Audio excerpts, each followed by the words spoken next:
نحمده ونستعينه ونستغفره ونعوذ بالله من شرور أنفسنا ومن سيئات أعمالنا من يهده الله فلا مضل له ومن يضلله فلا هادي له وأشهد أن لا إله إلا الله وحده لا شريك له وأشهد أن محمدا عبده ورسوله أما بعد فإن خير الحديث كتاب الله وخير الهدي هدي محمد صلى الله عليه وسلم وشر الأمور محدثاتها وكل محدثة بدعة وكل بدعة ضلالة وكل ضلالة في النار. أما بعد فأعوذ بالله السميع العليم من الشيطان الرجيم من همزه ونفخه ونفثه. بسم الله الرحمن الرحيم. يا أيها الذين آمنوا اتقوا الله حق تقاته ولا تموتن إلا وأنتم مسلمون. يا أيها الناس اتقوا ربكم الذي خلقكم من نفس واحدة خلق منها زوجها وبث منهما رجالا كثيرا ونساء واتقوا الله الذي تساءلون به والأرحام إن الله كان عليكم رقيبا. يا أيها الذين آمنوا اتقوا الله وقولوا قولا سديدا يصلح لكم أعمالكم ويغفر لكم ذنوبكم ومن يطع الله ورسوله فقد فاز فوزا عظيما. هل أتاك حديث الغاشية وجوه يومئذ خاشعة عاملة ناصبة تصلى نارا حامية تسقى من عين آنية ليس لهم طعام إلا من ضريع لا يسمن ولا يغني من جوع. اللهم صل على محمد وعلى آل محمد كما صليت على إبراهيم وعلى آل إبراهيم إنك حميد مجيد. اللهم بارك على محمد وعلى آل محمد كما باركت على إبراهيم وعلى آل إبراهيم إنك حميد مجيد. رب اشرح لي صدري ويسر لي أمري واحلل عقدة من لساني يفقهوا قولي. حمد و ثنا کبریائی بڑائی ہر طرح کی تعریفات، تسبیحات، تکریمات، تعظیمات، تمام قسم کے اعلیٰ و ارفع کلمات اس رب ذوالجلال کے لیے جو خالق ارض و سما ہے، جو مالک کون و مکان ہے، جو اکیلا پوری کائنات کا نظام و انسلام چلانے والا ہے.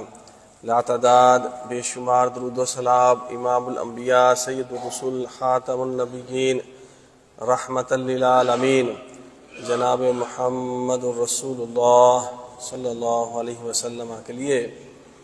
بعد از درود و سلام میں اللہ سے دعا گو ہوں یا رب العالمین مجھے حق و صداقت بیان کرنے اور ہم سب کو اسے سمجھنے اور بعد سمجھ ہمیں اس پر عمل پیرا ہونے کی توفیق عطا فرما. آمین یا رب العالمین. سامعین کرام، چند دن پہلے ہم رمضان کی دن اور راتوں میں اس نیکیوں کے موسم بہار میں خوب اعمال صالحہ کر رہے تھے، نیکیاں کما رہے تھے، اجر بنا رہے تھے. رمضان گزر گیا تو یاد رکھیے کہ نیکی کرنا بلا شبہ اللہ کی توفیق سے ہے اور یہ بہت بڑا کام ہے اور بہت مشکل کام ہے. مگر نیکی اور اعمال صالحہ کر لینے کے بعد اس نیکی کو، اس عمل صالح کو بچا کے رکھنا، اس کو سیو رکھنا، اس کی حفاظت کرنا، اس کو چوروں اور ڈاکوؤں سے بچا کے رکھنا، دنیا کے کسی بھی خزانے سے بڑھ کر ہے، اور یہ انتہائی مشکل کام ہے۔ کیوں؟ اس لیے کہ چور جو ہے اسی گھر میں نقب لگاتا ہے، اسی جگہ چوری کرتا ہے جہاں اس کو پتا ہے کہ یہاں سے اس کو مال ملے گا۔ ایک یہودی نے صحابی رسول ان سے کہا کہ آپ لوگ کیسے نماز میں ادھر ادھر خیال کر لیتے ہیں اور بڑا خشوع و خضوع کا خیال رکھتے ہیں، ہمیں تو کوئی عبادت کے اندر خیال نہیں آتا۔ تو وہ کہنے لگے بات تمہاری بالکل ٹھیک ہے، چور جو ہے، ڈاکو جو ہے، کسی غریب کی جھونپڑی پہ اٹیک نہیں کرتا، چوری اور ڈاکہ نہیں ڈالتا، وہ کسی محل پہ، کسی کوٹھی پہ، کسی بنگلے پہ جاتا ہے جہاں سے اس کو مال ملنا ہے۔ تمہارے پاس ہے ہی کیا مال جو تمہیں آ کے وہ بٹکائے گا؟ جب ایک بندہ مومن نماز کے لیے کھڑا ہوگا، اعمال صالحہ کی طرف بڑھے گا، تو شیطان حملے کرے گا، روکے گا، وسوسے ڈالے گا کہ کسی طرح اس کا یہ عمل صالح اس کو میں برباد کر دوں۔ پہلے تو وہ کرنے نہیں دیتا، اگر بندہ ہمت کر کے چل ہی دیتا ہے اللہ کی توفیق سے، تو پھر وہ اس عمل صالح کو درمیان میں برباد کر دے، اور اگر وہ خشوع و خضوع کے ساتھ اس کو کر لیتا ہے تو پھر اس کے بعد پھر حملے شروع کر دیتا ہے کہ کسی طرح اب اس کی یہ جمع پونجی اس کے اندر نقب لگاؤں اور اس کو چھین لوں، اس کو تباہ و برباد کر دوں۔ تو بہت سے ایسے امور ہیں کہ جن سے اعمال صالحہ جو ہے تباہ و برباد ہو جاتے ہیں۔ ان میں سب سے پہلے نمبر پر کفر ہے کہ اللہ تعالیٰ نے فرمایا وَمَن يَكْفُرْ بِالْإِيمَانِ فَقَدْ حَبِطَ عَمَلُهُ وَهُوَ فِي الْآخِرَةِ مِنَ الْخَاسِرِينَ، جو ایمان سے انکار کر دے تو یقیناً اس کے اعمال جو ہیں حبط ہو گئے، ضائع ہو گئے، اور کل قیامت کے دن یہ نقصان پانے والوں میں سے ہوگا۔ اور دوسری چیز ارتداد، ایمان لانے کے بعد ایمان سے پھر جانا، مرتد ہو جانا۔ تو اللہ تعالیٰ نے فرمایا وَمَن يَرْتَدِدْ مِنكُمْ عَنْ دِينِهِ فَيَمُتْ وَهُوَ كَافِرٌ فَأُولَٰئِكَ حَبِطَتْ أَعْمَالُهُمْ فِي الدُّنْيَا وَالْآخِرَةِ وَأُولَٰئِكَ أَصْحَابُ النَّارِ هُمْ فِيهَا خَالِدُونَ، کہ جو ایمان لانے کے بعد مرتد ہو جائے گا تو اس کے دنیا اور آخرت میں سارے اعمال جو ہیں ضائع اور تباہ اور برباد ہو جائیں گے، اور یہی ہیں جو جہنمی لوگ ہیں اور اس میں ہمیشہ رہیں گے۔ اور تیسری چیز اللہ تعالیٰ کو ناراض کرنا، یا اللہ تعالیٰ کی ناراضگی کا، اللہ تعالیٰ کی رضا کو پسند نہ کرنا، کہ جس کام میں اللہ تعالیٰ کی خوشنودی ہے اس سے ناپسندیدگی کا اظہار کرنا، اس سے کراہت کرنا۔ اللہ تعالیٰ نے فرمایا ذَلِكَ بِأَنَّهُمُ اتَّبَعُوا مَا أَسْخَطَ اللَّهُ وَكَرِهُوا رِضْوَانَهُ فَأَحْبَطَ أَعْمَالَهُمْ، جیسے قضاء و قدر سے لوگ واویلا کرتے ہیں اللہ تجھے ہمارے گھر مل گیا تھا، یہ کیا ہو گیا، میرے ساتھ ہی یہ ظلم ہونا تھا۔ اللہ تعالیٰ کی قضاء و قدر پہ راضی نہ رہنا، اس کی رضا میں راضی نہ رہنا، تو فرمایا یہی لوگ ہیں کہ جنہوں نے اللہ تعالیٰ کی ناراضگی کو مول لیا اور اس کی خوشنودی جس چیز میں تھی اس کو ناپسند کیا، تو ان کے سارے اعمال تباہ و برباد ہو گئے۔ اور چوتھی چیز اسلام اور شاعر اسلام کا مذاق اڑانا، قرآن مجید کا، نبی مکرم کا، اللہ کا، خانہ کعبہ کا، اور اسی طرح اسلامی سزاؤں کا ہاتھ کاٹنا، سنسار کرنا، ان سب سے جو ہے بیزاری اور کراہت محسوس کرنا اور مذاق اڑانا، تو فرمایا اللہ تعالیٰ نے قل اباللہ وآیاتہ ورسلہ کنتم تستہزئون لا تعتذروا قد کفرتم بعد ایمانکم. کیا اللہ اور اس کا رسول ہی رہ گیا ہے کہ جس کے ساتھ تم مذاق اڑاتے ہو، جن کا مذاق اڑانے کے لیے تمہارے لیے صرف اللہ اور اس کا رسول اور اس کی آیتیں ہی رہ گئی ہیں، اس کی نشانیاں ہی رہ گئی ہیں، شاعر اسلام ہی رہ گیا ہے جس کا تم مذاق اڑاتے ہو؟ یاد رکھو تم ایمان لانے کے بعد کفر کر چکے ہو، اب کوئی عذر نہ پیش کرو، تمہارے لیے کوئی بہانہ کوئی عذر اب قابل قبول نہیں ہے. تو اسلام کا، شاعر اسلام کا کوئی داڑھی کا مذاق اڑاتا ہے، کوئی حجاب کا مذاق اڑاتا ہے، تو ان سے ہمیں دیدہ و نادستہ عمدن قصدن یا بھول چوک میں بھی ایسی بات منہ سے نہیں نکالنی چاہیے. آپ دیکھیں گے سوشل میڈیا پہ طرح طرح سے کبھی روزوں کا مذاق اڑایا جا رہا ہوتا ہے کسی صورت میں، کبھی عید کا مذاق اڑایا جا رہا ہوتا ہے. وہ شخص جو یہ شیئر کر رہا ہے، جو یہ پوسٹ بنا رہا ہے، وہ اپنے ایمان کو ضائع کر رہا ہے، اپنے اعمال غارت کر رہا ہے. تو ہمیں اس سے متنبہ رہنا چاہیے. پانچویں چیز شرک ہے. وَمَا يُؤْمِنُ أَكْثَرُهُم بِاللَّهِ إِلَّا وَهُمْ مُشْرِكُونَ. ہمیں اس خوش فہمی میں نہیں رہنا چاہیے کہ ہم ایمان لے آئے تو اب خیر ہے، جو چاہے سو کریں.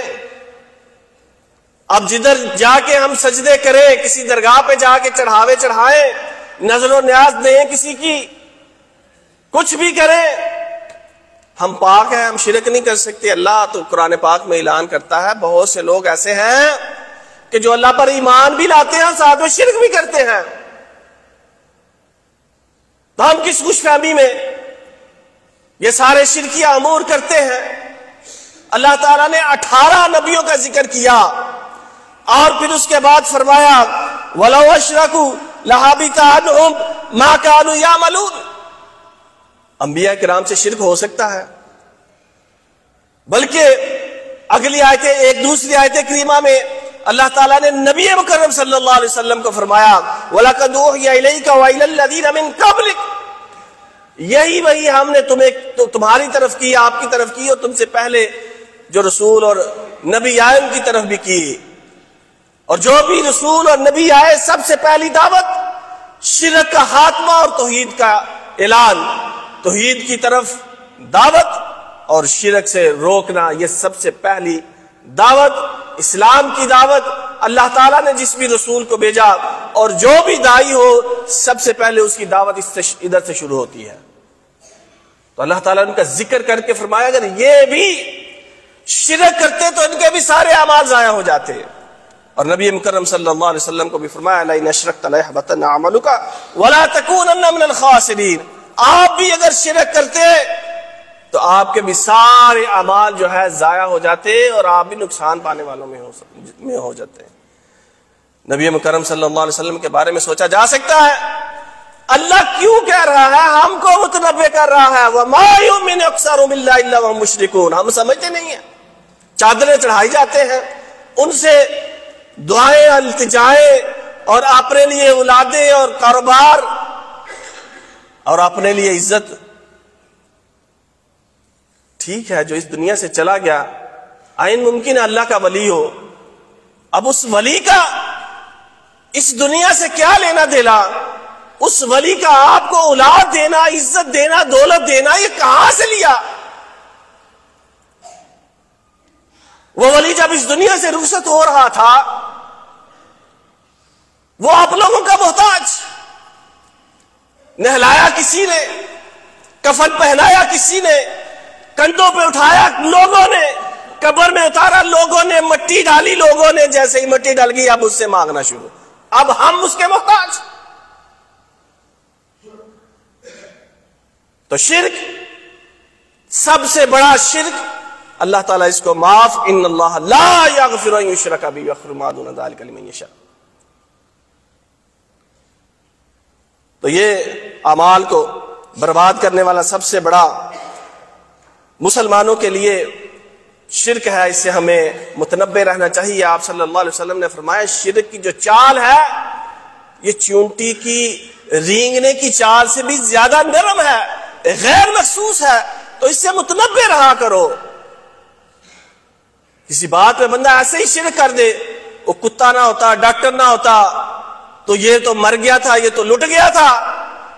فرمایا یہ شرک ہے۔ یہی چیزیں شیطانی عمل کو، شرک کے دروازوں کو کھولتی ہیں۔ تو اس لیے ہمیں شرک سے متنبہ رہنا چاہیے۔ اور چھٹی چیز، اللہ تعالیٰ کی ملاقات، قیامت کا انکار کرنا۔ والذین کذبوا بآیاتنا ولقاء الآخرۃ حبطت اعمالہم، کہ جن لوگوں نے اللہ کی آیات کا انکار کیا اور اللہ تعالیٰ سے ملاقات، کل قیامت کا انکار کیا، ان کے بھی اعمال اور دیکھی جائے گی۔ یہ جگ مٹھا اگلا کس نے ڈٹھا، کہ اسی میں کر لو جو کرنا ہے، خوب موج مستی کر لو، کوئی حساب کتاب نہیں، جب ہوئے گا حساب تو دیکھا جائے گا۔ ہے یہ انکار ہے قیامت کا، آخرت کا، یوم حساب کا۔ کوئی نیکی کام نہیں آئے گی، سب برباد۔ اور ساتویں چیز، اللہ اور اس کے رسول کی نافرمانی کرنا۔ فرمایا یا ایھا الذین آمنوا اطیعوا اللہ واطیعوا الرسول ولا تبطلوا اعمالکم۔ اے ایمان والوں کو اللہ تعالیٰ بار بار مخاطب کر رہا ہے، کافروں کو نہیں، منافقوں کو نہیں، عام لوگوں کو نہیں۔ اے ایمان والو، اللہ کی اور رسول کی اطاعت کرو۔ وَلَا تُبْتِلُوا أَعْمَالَكُمْ، اور ان کی نافرمانی کر کے اپنے اعمال جو ہیں وہ ضائع اور برباد نہ کرو۔ اللہ اور اس کے رسول کی نافرمانی یہ اعمال کو برباد کر دیتی ہے۔ آٹھویں چیز، بدعت۔ نبی مکرم صلی اللہ علیہ وسلم نے فرمایا من احدث فی امرنا ھذا ما لیس منہ ما لیس فیہ فہو رد، اور ایک روایت میں فرمایا من عمل عملا لیس علیہ امرنا فہو رد، کہ جس نے دین کے اندر ایسا کام کیا جو دین میں نہیں تھا، یا ایسا کام کیا جو ہم نے نہیں کہا یا ہم نے نہیں کیا، فہو رد، وہ مردود ہے، قابل قبول ہے۔ آپ اس کو جتنی مرضی خوبصورتی سے پیش کرے، آپ کو بھلا وہ بڑا نیکی کا کام نظر آتا ہو، اس پہ مدینے والے کی مہر نہیں ہے نا، تو وہ نوٹ اور وہ سکہ وہ نیکی نہیں ہے۔ ہر جمعے میں آپ سنتے ہیں کل محدثۃ بدعہ وکل بدعۃ ضلالہ وکل ضلالۃ فی النار۔ اللہ نے فرمایا الیوم اکملت لکم دینکم واتممت علیکم نعمتی ورضیت لکم الاسلام دینا۔ نبی مکرم صلی اللہ علیہ وسلم پر اللہ نے دین مکمل کامل کر دیا۔ ہم کہیں جی یہ 11ویں شریف، اب یہ ختم شریف، اب یہ رجب کے روزے، اب یہ فلاں، یہ سب بدعت، دین کے اندر اضافہ، شریعت سازی ہے۔ شریعت بنانے والا کون؟ میرا اور آپ کا رب اللہ، اس نے شریعت مکمل کر دی، ہمیں کوئی حق نہیں پہنچتا اس کے اندر اضافہ کریں۔ ہم تو اس شریعت پر چل جائیں، پوری شریعت پر، تو یہی بڑی بات ہے۔ ہم چاہ کر بھی اس پوری شریعت پر عمل پیرا نہیں ہو سکتے۔ چاہ جائے کہ ہم نئی نئی چیزیں گھڑتے رہیں اور ان کو دین کے اندر شامل کر کے نیکیاں سمجھتے رہیں۔ اسی لیے اسلاف نے فرمایا تھا کہ ابلیس کو گناہوں میں سے سب سے محبوب گناہ یہ ہے کہ جو بندہ بدعت کرتا ہے۔ کیوں؟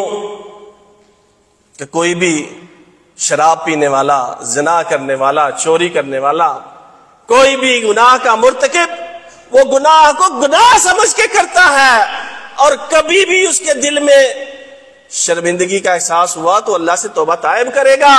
لیکن بدعتی نیکی سمجھ کے کرتا ہے، وہ کیسے اس سے طائب ہوگا؟ الا من شاء ربی۔ تو اس لیے ہمیں بدعات سے باز آ جانا چاہیے، رک جانا چاہیے۔ اسی طرح نامی چیز نماز عصر، من ترک صلاۃ العصر فقد حبط عملہ، کہ جس شخص نے عصر کی نماز چھوڑی اس کا سارے کا سارا عمل برباد ہو گیا۔ اور 10ویں چیز ریاکاری،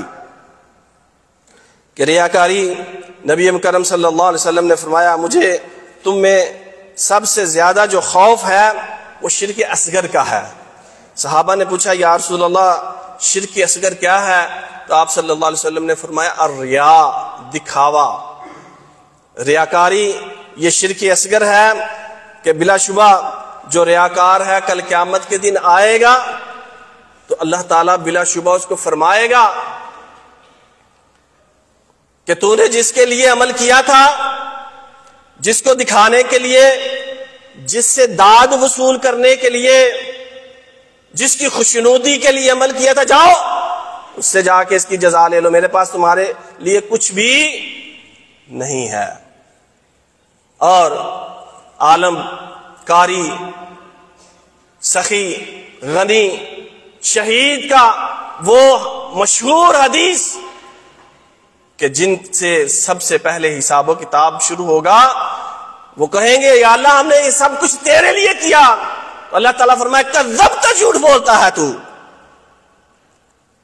تو نے قرآن پڑھا، تلاوت کی لوگوں سے داد وصول کرنے کے لیے، لوگ کہیں بہت بڑا قاری ہے، عالم ہے، تو نے سخاوت کی لوگوں سے سخی کہلوانے کے لیے، تو شہید ہوا لوگوں سے شہید اور شجاع اور بہادر کہلوانے کے لیے، جاؤ اس کو اوندے منہ جہنم کی آگ میں پھینک دو، نعوذ باللہ،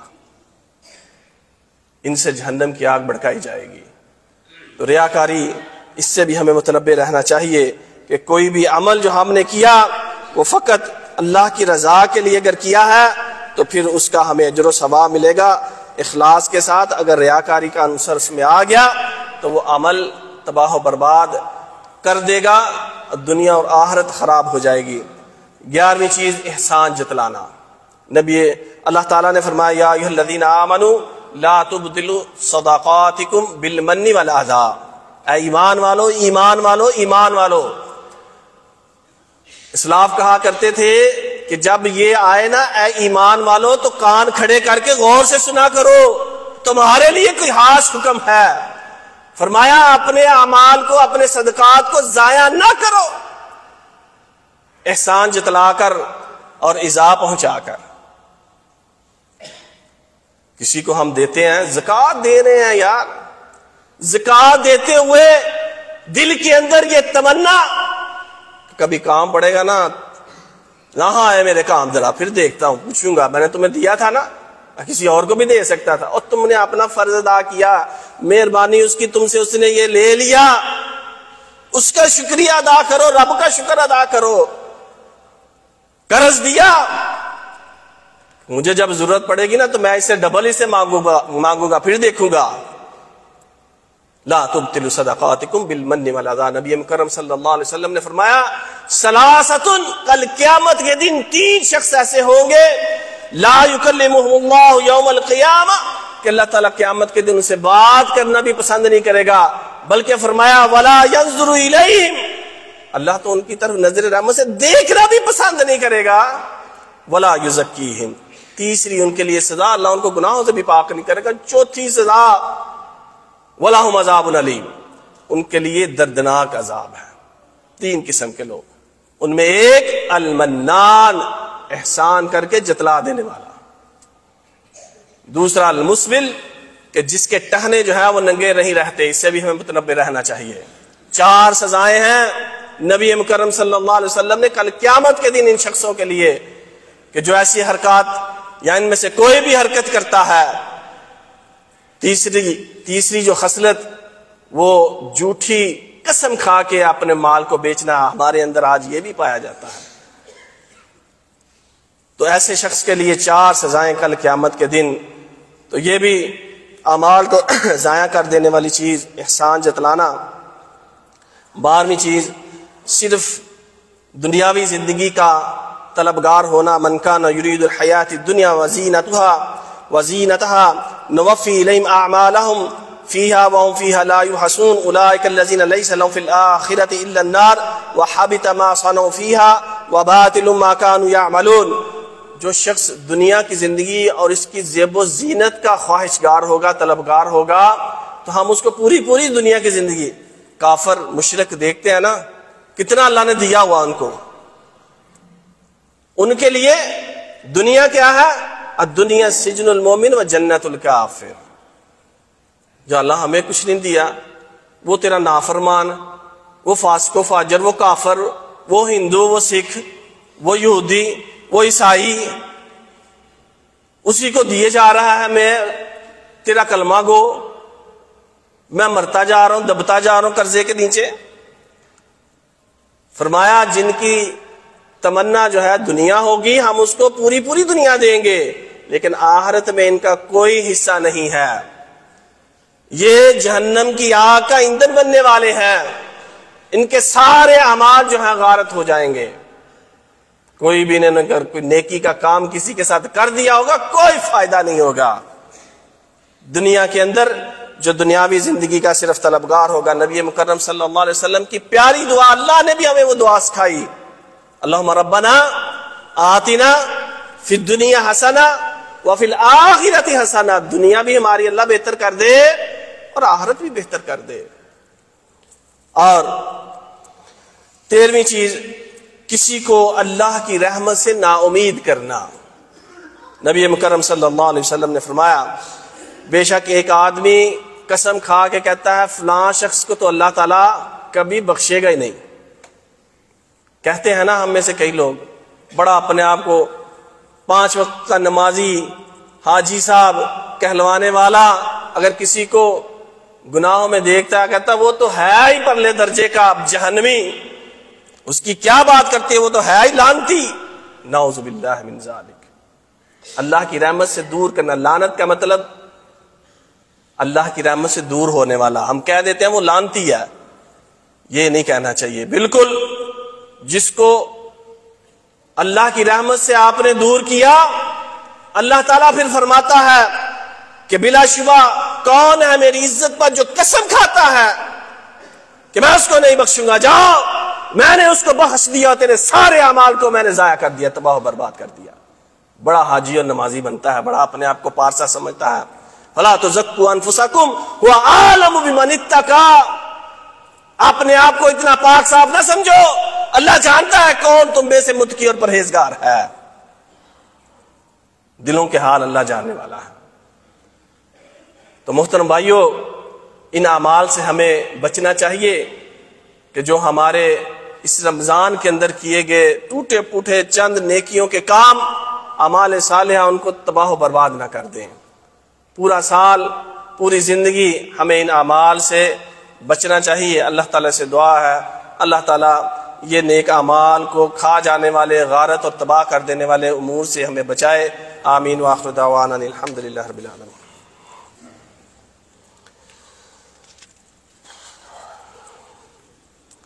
ان الحمد للہ نحمده ونستعینه ونستغفره ونعوذ باللہ من شرور انفسنا ومن سیئات اعمالنا. من يهده الله فلا مضل له ومن يضلله فلا هادي له واشهد ان لا اله الا الله وحده لا شريك له واشهد ان محمدا عبده ورسوله. 2 اور چیزیں، 15 پوری چیزیں میں آپ کے سامنے، بہت سے امور ایسے ہیں لیکن جو خاص ان میں سے 15 میں نے منتخب کیے تھے جو زیادہ تر ہمارے اندر پائے جاتے ہیں. 14ویں چیز جو ہے وہ ہے تنہائی میں حرام کاموں کا ارتکاب کرنا. نبی مکرم صلی اللہ علیہ وسلم کے صحابی سیدنا ثوبان رضی اللہ عنہ فرماتے ہیں کہ رسول اللہ صلی اللہ علیہ وسلم نے فرمایا میں اپنی امت میں سے ایسے لوگوں کو جانتا ہوں جو کل قیامت کے دن ایک پہاڑ تہامہ کا نام لیا کہ اس کے برابر نیکیاں لے کر آئیں گے، لیکن اللہ تعالیٰ ان کی ان نیکیوں کو، اس پہاڑ کو اللہ تعالیٰ ریت کے ذرات کی طرح اڑا دے گا. تو صحابی رسول ثوبان رضی اللہ عنہ پوچھتے ہیں یا رسول اللہ وہ کون سے لوگ ہیں کہ جو اس قدر چمکتی ہوئی پہاڑوں کے برابر نیکیاں لے کر آئیں گے اور ان کی نیکیاں جو ہیں ذروں میں بکھر جائیں گی؟ ہمیں ان کی صفات، ان کی خصلتیں بتائیں، کہیں ہم ان میں سے نہ ہو جائیں. تو آپ صلی اللہ علیہ وسلم نے فرمایا وہ تمہارے ہی بھائی اور تمہاری ہی قوم کے لوگ ہوں گے. حتیٰ کہ فرمایا جیسے تم رات کو عبادت کرتے ہو وہ بھی رات کو عبادت کرنے والے ہوں گے، اور لیکن جب تنہائی میں ہوں گے تو اللہ کی حرام کردہ چیزوں کا ارتکاب کریں گے، الیاذ باللہ۔ اللہ تعالیٰ نے جن چیزوں سے منع کیا ہے، جب وہ اکیلے ہوں گے، جب وہ خلوت میں ہوں گے، تنہائی میں ہوں گے، تو پھر ان کا ارتکاب کریں گے۔ یہ بھی ہمارے اندر ایک بہت بڑی بیماری، بالخصوص آج کے اس دور میں پائی جانے والی۔ تو اللہ تعالیٰ اس بیماری سے بھی ہمیں محفوظ رکھے۔ آخری ایک چیز بیان کر کے اپنی بات کو ختم کرتا ہوں کہ رسول اللہ صلی اللہ علیہ وسلم کی شان میں ایک بندہ مومن گستاخی کرے، اس کا تو تصور نہیں کر سکتا، لیکن نادانستہ طور پر، غیر ارادی طور پر ہم نبی مکرم صلی اللہ علیہ وسلم کی شان میں گستاخی کر جاتے ہیں۔ اللہ تعالیٰ نے فرمایا یا ایھا الذین آمنوا لا ترفعوا اصواتکم فوق صوت النبی ولا تجہروا له بالقول کجہر بعضکم لبعض ان تحبط اعمالکم وانتم لا تشعرون۔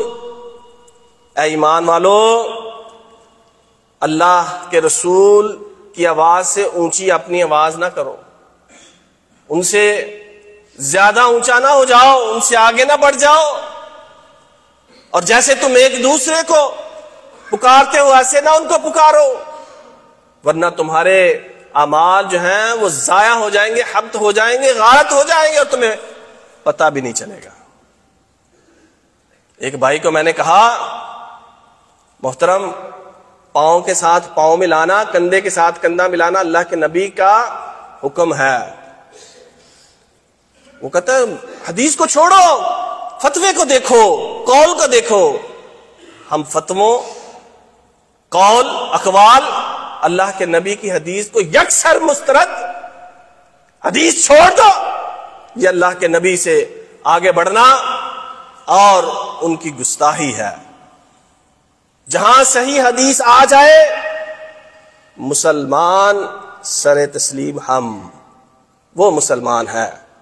میں تو کہا کرتا ہوں کہ اگر ایک نان مسلم آپ کو کہے او بھائی تم نماز نہیں پڑھتے، یہ تو تمہارے نبی کا حکم ہے، یا کوئی بھی شاعر اسلام میں سے کوئی بات کہے کہ یہ تو تمہارے نبی کا حکم ہے، تو ہم اس کی بات پہ سر تسلیم ہم کریں گے اگر ہم مسلمان ہیں۔ تم سچ کہتے ہو، ایسا ہی ہے۔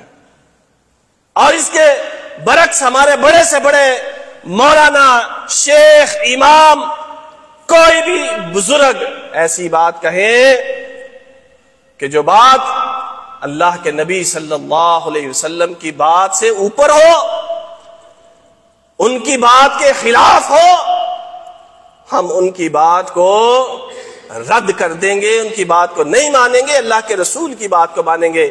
اس لیے امام مالک رحمہ اللہ نے آپ صلی اللہ علیہ وسلم کی قبر مبارک کی طرف اشارہ کرتے ہوئے فرمایا تھا ہر شخص کی بات کو رد کیا جا سکتا ہے سوائے ہذا القبری، اس قبر میں رہنے والے نبی مکرم صلی اللہ علیہ وسلم کی کسی بات کو رد نہیں کیا جا سکتا۔ چاروں اماموں نے کہہ دیا کہ ہماری بات جب آئے اور اس کے مقابلے میں پیارے نبی کی بات آئے، ہماری بات کو چھوڑ دو۔ صحیح حدیث ہمارا مذہب ہے، بلکہ کسی نے کہا کہ میری بات کو دیوار پہ دے مارو، وہ اس قابل ہی نہیں ہے کہ اس پہ عمل کیا جائے۔ اللہ کے رسول کی بات اس قابل ہے کہ اس پہ، جب یہ کہا جائے کہ حدیث چھوڑو، قول کو دیکھو، تو پھر یہ گستاخی ہے، اعمال کو ضائع کر دینے والی ہے۔ اللہ سے دعا ہے اللہ احکم الحاکمین ہمیں ان تمام امور سے بچائے کہ جن سے ہمارے اعمال جو ہیں غارت ہو جاتے ہیں۔ آئیے قبولیت کی ان ساتوں میں اللہ سے دعا کرتے ہیں۔ اللہم صلی علی محمد وعلی آل محمد کما صلیت علی ابراہیم وعلی آل ابراہیم انک حمید مجید۔ اللہم بارک علی محمد وعلی آل محمد کما بارکت علی ابراہیم وعلی آل ابراہیم انک حمید مجید۔ 2 دن کے بعد میں جا رہا ہوں، پاکستان جا رہا ہوں، تو میرے لیے دعا کیجئے کہ اللہ تعالیٰ مجھے وہاں جو ہے کویت سے زیادہ بابرکت روزگار عطا فرمائے۔ تو انشاءاللہ پھر زندگی رہی تو آپ سے ملاقات ہوگی۔ ہمارے استاد محترم بھی آئیں گے انشاءاللہ، تو وہ بھی آپ کے سامنے خطبہ ارشاد فرمائیں گے، لیکن ان کے آنے میں بھی ابھی تاخیر ہے، تو کوئی نہ کوئی مرکزی ہمارے شیوخ میں سے کوئی آئیں گے، آپ کو خطاب فرمائیں گے۔ میرے لیے اور سب بیماروں کے لیے، میری وائف بیمار ہے، سب کے لیے دعا کیجیے۔ یا رب العالمین جو بے روزگار ہیں ان کو رزق حلال وافر مقدار میں عطا فرما۔ یا رب العالمین ہم سب کی روزیوں کے اندر برکت عطا فرما۔ یا رب العالمین جو بیمار ہیں ان کو شفا کاملہ عاجلہ عطا فرما۔ یا رب العالمین جو مقروض ہیں ان کو قرض اتارنے کی توفیق عطا فرما۔ یا رب العالمین جہاں جہاں مسلمانوں پر ظلم و ستم ہو رہا ہے یا اللہ تو ان کی مدد اور نصرت فرما۔ فلسطین کے، غزہ کے مسلمانوں کی مدد فرما، بورما کشمیر کے مسلمانوں کی مدد فرما۔ یا رب العالمین جو بے اولاد ہیں ان کو نیک صالح اولاد عطا فرما۔ جن کو اولادیں دے رکھی ہیں ان کی اولادوں کو نیکوکار اور ان کی آنکھوں کی ٹھنڈک بنا۔ یا رب العالمین اسلام کو غلبہ عطا فرما، کفر کو صفحہ ہستی سے مٹا۔ سبحان ربک رب العزت عما یصفون وسلام علی المرسلین والحمد للہ رب العالمین۔ اقم الصلاۃ۔ السلام علیکم ورحمۃ اللہ وبرکاتہ۔ ناظرین اکرام، اسلامک ٹی وی اس چینل کو ابھی تک جنہوں نے سبسکرائب نہیں کیا ہے، برائے مہربانی اس چینل کو سبسکرائب ضرور کریں، اور ہر دن کی اپڈیٹ کے لیے اس کے ساتھ ہی ایک بیل، ایک گھنٹی کا نشان آئے گا، اسے آپ ضرور پریس کریں اور اسے دبا کر آپ ہمارے ساتھ تعاون فرمائیں۔ جزاک اللہ خیر۔ السلام علیکم ورحمۃ اللہ وبرکاتہ۔